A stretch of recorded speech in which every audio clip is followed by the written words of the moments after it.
नमस्कार। प्रादेशिक समाचार के साथ मैं पूनम किरकेट्टा। पहले मुख्य समाचार। कोविड-19 महामारी के मद्देनजर चलाए गए गहन जन स्वास्थ्य सर्वेक्षण कार्य को निर्धारित समय पर पूरा करने वाला झारखंड देश का पहला राज्य बना। राज्य में कोरोना से संक्रमित मरीजों के स्वस्थ होने की दर 77% पर पहुंची। स्वस्थ हुए 1906 मरीजों को अस्पताल से मिली छुट्टी। ऑस्ट्रेलिया के उच्चायुक्त बैरी ओ फॉरेल ने झारखंड में शिक्षा, खेल, स्वास्थ्य, खनन के क्षेत्र में राज्य के साथ काम करने की जताई इच्छा। और राज्य भर में मॉनसून और कोरोना को देखते हुए शुरू किया गया व्यापक स्वच्छता अभियान। और अब समाचार विस्तार से। कोविड-19 महामारी के मद्देनजर 18 से 25 जून तक चलाए गए गहन जन स्वास्थ्य सर्वेक्षण कार्य को निर्धारित समय में पूरा करने वाला झारखंड देश का पहला राज्य बन गया है। कोविड-19 को फैलने से रोकने के लिए चले इस सर्वेक्षण कार्य में मान्यता प्राप्त सामाजिक स्वास्थ्य कार्यकर्ताओं, सहिया दीदियों ने महत्वपूर्ण भूमिका निभाई। उन्होंने घर घर जाकर गहन जन स्वास्थ्य सर्वेक्षण किया था। सहिया दीदियों ने कोरोना संक्रमण के उच्च जोखिम वाले या गंभीर श्वसन रोगों से पीड़ित 40 साल से अधिक आयु के 55,215 लोगों की पहचान की। वहीं राज्य सरकार ने दीदियों द्वारा पहचाने गए विभिन्न रोगों से पीड़ित उच्च जोखिम वाले लोगों की अनिवार्य रूप से कोरोना जांच करने का निर्णय लिया है। मुख्यमंत्री हेमंत सोरेन ने कहा है कि राज्य में कोरोना वायरस से संक्रमित मरीजों के स्वस्थ होने की दर 77% पर पहुंच गई है। स्वास्थ्य विभाग द्वारा जारी कोविड बुलेटिन के अनुसार राज्य में अब तक 1906 लोग स्वस्थ हुए हैं। नए संक्रमण की दर में पिछले 20 दिनों में कमी आई है। श्री सोरेन ने ट्विटर के माध्यम से कहा कि भले हमारे राज्य में स्वस्थ होने की दिशा में तेजी से बढ़ोतरी हो रही है, मगर देश में संक्रमण दर बढ़ रहा है, इसलिए हमें और अधिक सतर्क रहने की जरूरत है। मुख्यमंत्री ने लिखा कि कोरोना वायरस से लड़ने के लिए पिछले कुछ महीनों में राज्य सरकार को कुछ कठोर फैसले लेने पड़े, जिनके कारण हम सभी को कुछ तकलीफें भी उठानी पड़ी, लेकिन जिस जज्बे, साहस और धैर्य के साथ सभी ने इस संक्रमण का अब तक सामना किया है, वह काबिले तारीफ है। राज्य सरकार ने प्रवासी मजदूरों को रोजगार उपलब्ध कराने की दिशा में प्रयास तेज कर दिया है। झारखंड के 3 जिलों हजारीबाग, गोड्डा और गिरिडीह में गरीब कल्याण रोजगार अभियान के तहत लगभग 25,000 प्रवासी मजदूरों को रोजगार उपलब्ध कराने के लिए अधिकारियों को निर्देश दिए गए हैं। मुख्य सचिव सुखदेव सिंह कल इस अभियान की समीक्षा कर रहे थे। उन्होंने कहा कि इन 3 जिलों में 25,000 से अधिक प्रवासी मजदूर लौटे हैं, जिन्हें हर हाल में रोजगार उपलब्ध कराया जाएगा। मुख्य सचिव ने तीनों जिलों के उपायुक्तों, उप विकास आयुक्तों और विभागीय पदाधिकारियों को केंद्र की गाइडलाइन का हर हाल में अनुपालन सुनिश्चित करने को कहा। अधिकारियों ने मुख्य सचिव को बताया कि अभियान के दौरान 59 पंचायत भवन और प्रधानमंत्री ग्रामीण सड़क योजना के तहत 803 किलोमीटर सड़क सहित मनरेगा की कई आधारभूत संरचना का काम भी होगा। आकाशवाणी का समाचार सेवा प्रभाग आज फोन इन कार्यक्रम में कोविड-19 पर एक विशेष परिचर्चा प्रसारित करेगा। श्रोता स्टूडियो में टोल फ्री नंबर 1800-115767 पर फोन करके विशेषज्ञ से सवाल पूछ सकते हैं। श्रोता 011-2331-4444 पर भी सवाल पूछ सकते हैं। Twitter handle @AIR news alert से भी सवाल पूछे जा सकते हैं। कार्यक्रम रात 9:30 बजे से FM गोल्ड और अतिरिक्त मीटरों पर सुना जा सकेगा। ये कार्यक्रम हमारी वेबसाइट newsonair.com और हमारे YouTube channel news on AIR official पर भी उपलब्ध रहेगा। स्वास्थ्य और परिवार कल्याण मंत्रालय ने लोगों को सलाह दी है कि वे नोवेल कोरोना वायरस से अपने को सुरक्षित रखने के लिए सभी बुनियादी एहतियाती उपायों का पालन करें और सामाजिक दूरी बनाए रखें। एक रिपोर्ट। सरकार ने कहा है कि आवश्यक वस्तुओं की पर्याप्त आपूर्ति जारी है और लोगों को चिंता करने की कोई जरूरत नहीं है। लोगों को सलाह दी जाती है कि वे आवश्यक वस्तुओं और चिकित्सा सामानों की खरीदारी करते समय धैर्य रखें और शांत रहें। आवश्यक वस्तुओं को खरीदने के लिए बार बार बाहर निकलने से बचें। साथ ही लोगों से हाथ मिलाने और गले लगने से भी बचना चाहिए। बाजार, मेडिकल स्टोर और अस्पतालों में लोग कम से कम 1 मीटर की दूरी बनाए रखें। घर पर गैर जरूरी सामाजिक समारोह से बचा जाना चाहिए और घर पर मेहमानों को नहीं बुलाना चाहिए। लोगों को अपनी आंख, नाक और मुंह छूने से बचना चाहिए और कि कोविड-19 के संक्रमण से बचने और अन्य लोगों को सुरक्षित रखने के लिए कृपया घर पर ही रहें और सरकारी दिशा निर्देशों का पालन करें। अनलॉक का दूसरा चरण नए दिशा निर्देशों के साथ आज से प्रभावी हो गया है। संक्रमण क्षेत्र से बाहर के इलाकों में और अधिक छूट की अनुमति है। इसके अनुसार संक्रमण वाले क्षेत्रों में पूर्णबंदी को 31 जुलाई तक सख्ती से लागू किया जाएगा। वहीं केंद्र सरकार के निर्देश पर गृह मंत्रालय ने कहा है कि राज्यों से प्राप्त सुझावों और संबंधित केंद्रीय मंत्रालयों तथा विभागों के साथ परामर्श के बाद दिशा निर्देश तैयार किए गए हैं। इनके अनुसार मेट्रो रेल सेवा, cinema hall, gym, swimming pool, मनोरंजन पार्क, थिएटर, बार, सभागार, असेंबली हॉल और ऐसी अन्य सभी जगहें बंद रहेंगी। सामाजिक, राजनीतिक, मनोरंजन, खेलकूद, शैक्षिक, सांस्कृतिक तथा धार्मिक और अधिक भीड़भाड़ वाले अन्य आयोजनों की अनुमति नहीं होगी। संक्रमण क्षेत्र से बाहर के इलाकों में बाकी सभी कार्य किए जा सकेंगे। विद्यालयों, महाविद्यालयों और कोचिंग संस्थानों को जुलाई महीने में भी बंद रखने का निर्णय लिया गया है। घरेलू विमान सेवा और यात्री रेलगाड़ियों के सीमित संचालन की अनुमति पहले से ही है, जिसे धीरे धीरे बढ़ाया जाएगा। वंदे भारत मिशन के अंतर्गत सीमित अंतर्राष्ट्रीय विमान सेवा उपलब्ध होगी। श्रम नियोजन एवं प्रशिक्षण मंत्री सत्यानंद भोक्ता ने कहा है कि राज्य के सभी प्रवासी मजदूरों को हर संभव रोजगार देने का प्रयास किया जाए। प्रवासी मजदूरों को राज्य की विभिन्न परियोजनाओं में काम दिया जाएगा। वे कल चतरा जिले के कुंदा थाना क्षेत्र के विभिन्न गांवों का दौरा कर रहे थे। उसके बाद भी झारखंड के लोग बाहर में जाकर काम करते हैं और दूसरे प्रदेश से आकर के लोग यहाँ काम करते हैं।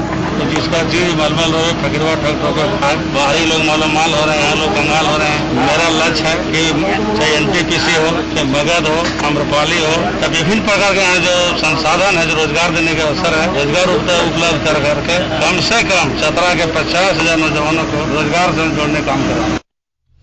कोरोना महामारी के दौरान देवघर में विश्व प्रसिद्ध श्रावणी मेले के आयोजन को लेकर झारखंड उच्च न्यायालय 3 जुलाई को फैसला सुनाएगी।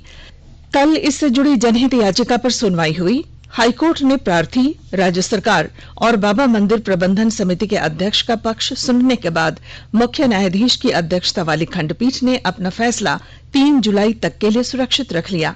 वादी का कहना था कि कुछ शर्तों के अनुसार श्रावणी मेले का आयोजन किया जाए, जबकि सरकार का कहना है कि बड़े पैमाने पर होने वाले इस आयोजन में सामुदायिक रूप से कोरोना वायरस के फैलाव का खतरा है।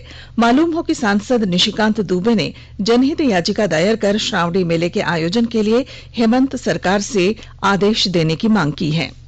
आकाशवाणी के ताजा तरीन समाचारों के लिए आप हमारी वेबसाइट newsonair.com पर लॉग ऑन कर सकते हैं। ताजा समाचार ट्विटर @AIR News Alerts और Facebook page all India radio news पर भी उपलब्ध हैं।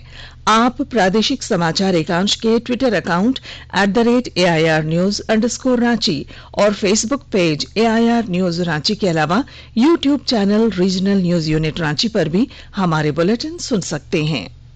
रांची समेत देश के 18 शहरों में भारतीय रिजर्व बैंक ने कोविड-19 के मद्देनजर महंगाई की आशंकाओं को देखते हुए जुलाई 2020 से सर्वेक्षण शुरू किया है। इसके अंतर्गत प्रतिभागियों की प्रतिक्रियाएं टेलीफोन पर एकत्र की जाएंगी। रिजर्व बैंक ने हंस रिसर्च ग्रुप को सर्वेक्षण का काम सौंपा है। सर्वेक्षण का लक्ष्य देश के 18 शहरों में करीब 6,000 परिवारों के विचारों के आधार पर महंगाई की स्थिति का मूल्यांकन करना है। इसमें परिवारों के उपभोग की वस्तुओं की खपत को आधार बनाया जाएगा।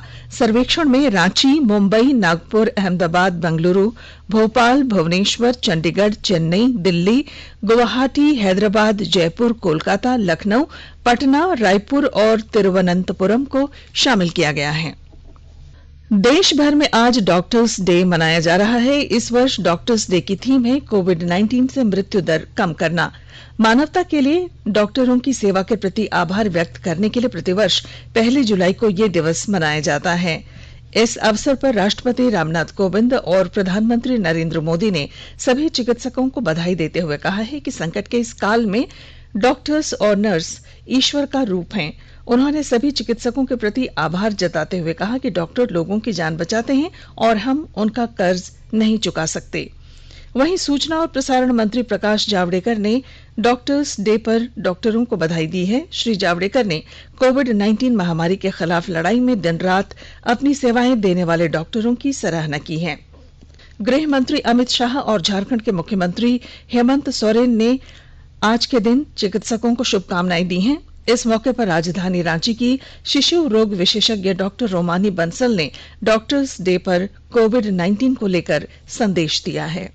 इन बीमारी से लड़ने के लिए सबसे महत्वपूर्ण 3 चीजें हैं। एक है हैंड हाइजीन, हाथ धोना कम से कम 20 सेकंड तक। सेकंड, कफ एटिकेट, खांसते समय आप अपने मुंह पर रुमाल रखिए। और सोशल डिस्टेंसिंग, कम से कम 6 फीट का डिस्टेंस। और केवल बहुत जरूरत पड़ने पर ही घर से बाहर जाएं। और क्योंकि ये एक लंबी लड़ाई है, ये बहुत जरूरी है कि हम सूझबूझ से काम लें, नियमों का पालन करें, अपनी सरकार को, अपने कोरोना वॉरियर्स को सपोर्ट करें। और बहुत तरह के वैक्सीन ट्रायल्स चल रहे हैं। जल्दी ही हम इस बीमारी से निजात पा पाएंगे, लेकिन तब तक ये बहुत जरूरी है कि हम सब नियमों का पालन करें, अपने आप को और अपनी सोसाइटी को सेफ रखें। तो चूंकि हमारे प्रधानमंत्री बोकारो जिले के चास के 5 युवक बायोफ्लॉक इंडोनेशियन पद्धति से मछली पालन कर खुद को आत्मनिर्भर बना रहे हैं।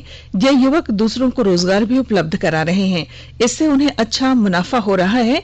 बायोफ्लॉक विधि से मछली पालन के लिए उन्होंने 10-10 हजार लीटर पानी की क्षमता वाले 2 टैंक बनाए हैं। टैंक में मछली का जीरा डालकर सैकड़ों किलो मछली का उत्पादन कर रहे हैं। इन मछलियों की बोकारो और रांची सहित आसपास के जिलों में काफी मांग है। इस पद्धति से मछली पालन करने वाले युवकों ने बताया कि बायोफ्लॉक विधि से मछली पालन करने से काफी लाभ मिलता है। तो चूंकि हमारे प्रधानमंत्री जी बोलते हैं नरेंद्र मोदी जी कि आप रोजगार देने वाले बनिए, तो हम लोग 5 दोस्त का ये ग्रुप है जिसमें कि है जो तो यूट्यूब पर हम लोग ने देखा कि है जो इस बायोफ्लॉक का बहुत सारा सिस्टम, मतलब मछली पालन में बहुत छोटा टैंक में बहुत छोटा सा जगह में और अच्छा प्रोडक्शन है, तो हम लोग भी सोचे क्यों नहीं इस पर एक्सपेरिमेंट किया जाए। तो उसके बाद है जो ये नॉर्मली बेनिफिट तो है ही, लॉस आपको किसी भी हालत में नहीं होगा। रही बात की है जो मतलब आपको जो भी आपका आइटम इसमें इन्वेस्टमेंट है वो आपको ज्यादा नहीं है। खूंटी जिले के नगर पंचायत वार्ड संख्या 5 के पीड़ी टोला मोहल्ले में महिलाओं ने श्रमदान कर 150 फीट पीसीसी पथ का निर्माण किया। इस मोहल्ले में सड़क नहीं थी। स्थानीय लोगों ने पीसीसी पथ निर्माण के लिए कई बार वार्ड पार्षद और नगर पंचायत से आग्रह किया था, लेकिन कोई सुनवाई नहीं हुई थी। बहुत ही परेशानी होती थी आने जाने में, बच्चों को भी स्कूल जाने में बहुत तकलीफ हो रही। कई बार हम लोग बोले नगर पंचायत में भी, लेकिन नगर पंचायत वाला सब कुछ नहीं किया रोड के लिए। हम लोग का यहाँ महिला सिर्फ यहाँ रहते हैं। हम लोग सोचे कि नगर पंचायत के द्वारा तो नहीं बनेगा, अब हम ही लोग अपना कुछ मेहनत करके श्रमदान सही दे करके हम लोग कुछ करेंगे रोड के लिए और मिल के ऐसा हम लोग बनाएंगे। वहीं सड़क निर्माण मामले पर कार्यपालक पदाधिकारी ने बताया कि यह उनके संज्ञान में नहीं था। चतरा जिले की राजपुर थाना पुलिस ने गोमाठी इलाके में वाहन चेकिंग अभियान के दौरान लगभग 10 लाख रुपए मूल्य की अफीम के साथ 3 तस्करों को गिरफ्तार किया है। गिरफ्तार तस्करों के पास से पुलिस ने 1 मोटरसाइकिल, 2 मोबाइल और 50,000 रुपए से अधिक नकद रुपए बरामद किए हैं। और अब संक्षिप्त खबरें। प्रधानमंत्री नरेंद्र मोदी ने चार्टर्ड अकाउंटेंट्स डे पर अपनी शुभकामनाएं दी हैं। एक ट्वीट में उन्होंने कहा कि देश की मजबूत और पारदर्शी अर्थव्यवस्था सुनिश्चित करने में चार्टर्ड अकाउंटेंट्स समुदाय की महत्वपूर्ण भूमिका रही है। हजारीबाग जिले के गिद्दी थाना क्षेत्र में एक इंजीनियरिंग कंपनी के मैनेजर वरुण कुमार ने रंगदारी और उनके घर पर गोली चलाने के मामले में पुलिस ने कुख्यात अपराधी गिरोह सुशील श्रीवास्तव के 3 अपराधियों को गिरफ्तार किया है। और भगवान श्री जगन्नाथ का आज 9 दिनों का प्रवास खत्म हो जाएगा। इसे घुरती रथ यात्रा के नाम से जाना जाता है। मौसीबाड़ी से लौटने के बाद मंदिर में अनुष्ठान होंगे और गर्भगृह में उन्हें स्थापित किया जाएगा। और अब बुलेटिन के आखिर में मुख्य समाचार। केंद्र सरकार प्रधानमंत्री गरीब कल्याण अन्न योजना के तहत नवंबर महीने तक 80 करोड़ लोगों को मुफ्त अनाज उपलब्ध कराएगी। कोविड-19 संकट काल में नए दिशा निर्देशों के साथ आज से अनलॉक 2 शुरू। कंटेनमेंट जोन के बाहर के इलाकों में अधिक छूट दी गई। भारतीय रिजर्व बैंक ने रांची समेत देश के 18 शहरों में कोविड-19 के मद्देनजर महंगाई को लेकर आज से सर्वेक्षण शुरू किया। और देश भर में आज डॉक्टर्स डे मनाया जा रहा है। इस वर्ष डॉक्टर्स डे की थीम है कोविड-19 से मृत्यु दर कम करना। और इसके साथ ही आकाशवाणी रांची से प्रादेशिक समाचार का ये बुलेटिन समाप्त हुआ। नमस्कार। घर में रहिए, सुरक्षित रहिए और सुनते रहिए आकाशवाणी।